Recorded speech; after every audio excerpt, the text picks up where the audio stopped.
महामहिम का अपमान क्यों, इससे जुड़ी हुई आपको इस वक्त की बड़ी खबर बता दें कि राष्ट्रपति द्रौपदी मुर्मू पर विवादित टिप्पणी के बाद पश्चिम बंगाल के मंत्री और टीएमसी नेता अखिल गिरी घिर गए हैं। हालांकि अखिल गिरी ने अपनी इस टिप्पणी पर माफी मांग ली, लेकिन अखिल गिरी के बयान पर सियासी घमासान लगातार जारी है। अपने बयान पर माफी मांगते हुए उन्होंने कहा कि मैं राष्ट्रपति का सम्मान करता हूं। तो राष्ट्रपति का अपमान क्यों, ये बड़ा सवाल। अब आपको बता दें, इसको लेकर लगातार सियासी बयानबाजी तेज हो चुकी है। अखिल गिरी की तरफ से बयान दिया गया था और उस बयान पर सियासी बवाल फिर तेज हो गया। बीजेपी की तरफ से ताबड़तोड़ हमले किए गए। अखिल गिरी के बयान को लेकर बीजेपी आक्रामक नजर आई थी और ऐसे में आपको ये जानकारी दे दें कि अब इस पूरे मामले को लेकर एफआईआर भी दर्ज हो चुकी है। और ये भी आपको बता दें कि टीएमसी नेता अखिल गिरी अब बैकफुट पर कहीं ना कहीं नजर आ रहे हैं।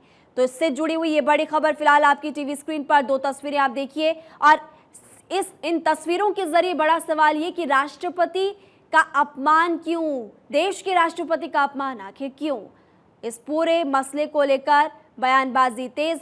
बयान पर सियासी घमासान के बाद टीएमसी नेता अखिल गिरी बैकफुट पर तो बीजेपी फ्रंट फुट पर आ चुकी है।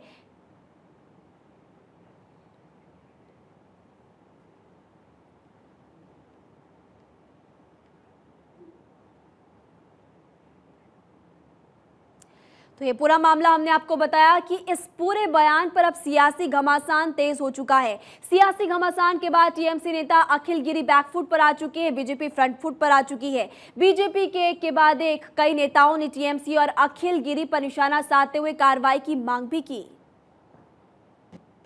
ये बहुत ही चिंताजनक विषय है।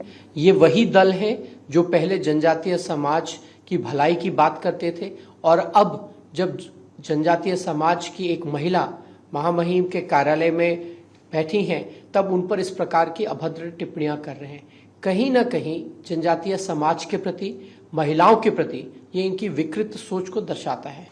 महिला जब राष्ट्रपति के पद को सुशोभित करती है तो वैसे पदों पर ऐसे महिला को देख करके इनके अंदर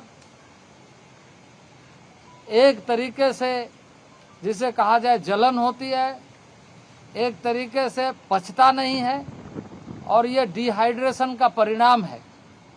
ये किसी न किसी रूप में ऐसी भाषाओं का प्रयोग करते हुए अपनी उस तरह की बातों को जिससे कि उनके मन में, उनके विचार में, उनके चरित्र में है, वो दिखाते हैं। इसके पहले भी 27 अक्टूबर इसमें आ रहा है, ये अखिल गिरी ने द्रौपदी मुर्मू जी को ऐसे तरीके से इंसल्ट किया था।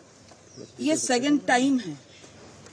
11 नवंबर नंदीग्राम में एक इवेंट, एक सभा में उन्होंने ये इंसल्ट किया और उसके सामने ममता बनर्जी टीएमसी सरकार का महिला एंड बाल विकास कल्याण मंत्री मिसेस शशि पाजा जी भी उपस्थित थे। और अभी तक ममता बनर्जी जो एक महिला है, महिला होने के बावजूद भी देश के सर्वोच्च पद पर जो ट्राइबल वुमेन महिला द्रौपदी मुर्मू जी को ऐसे तरीके से इंसल्ट किया, अभी तक कुछ भी स्टेटमेंट उन्होंने नहीं दिया। उनको तुरंत स्टेटमेंट देना चाहिए।